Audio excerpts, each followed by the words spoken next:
Hi, I'm Michelle Boardlawn, and I'm talking to you about healthcare fraud today. Healthcare fraud is the intentional act of deceiving any healthcare payer for financial gain. Healthcare fraud affects everyone with higher premiums, higher taxes, and less services covered. The participants of fraud are patients, doctors, insurance companies, and other medical entities such as clinics or laboratories. The generally accepted accounting principles, or GAAP, make financial information relevant, reliable, comparable, and transparent.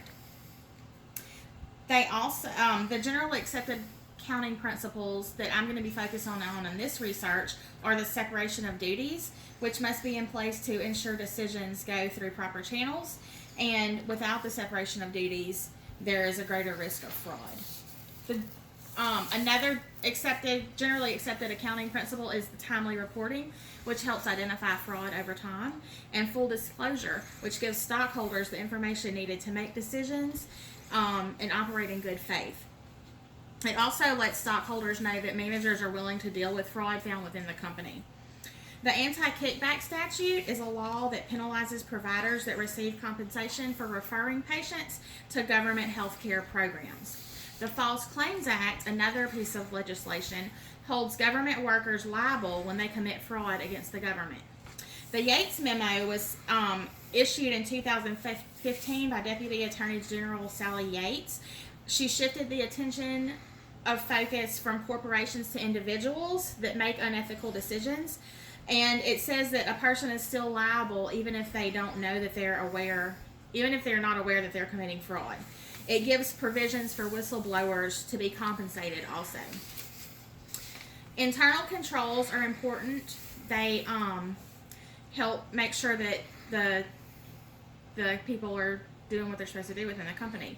There are corporate integrity agreements, which are between the government and the corporations, and if the corporation doesn't decide to take part in the integrity agreement, then the government can withdraw funding. Internal controls must be in place and must be followed. Fraud, waste, and abuse compliance training for all employees is important because of the Yates memo now. And the separation of power helps break up responsibility. When more than one person is working together to commit fraud, that's collusion. They have to commit the fraud, convert the fraud into personal benefit, conceal the actions, and almost always collusion includes a manager because they can breach the internal controls. For investigating fraud, auditors are super important. It's important that they report fraud when it's committed, that they let the audit speak for itself and not rely on the fact that previous year's audits for this company have been correct, and that they know the risk factors within the company, such as if people are related within the company, you want to make sure you look at that closely. And technology is changing the way that we investigate fraud by data mining, which lets thousands of claims be looked at one time, random sampling, and algorithms used to determine the risk over millions of claims.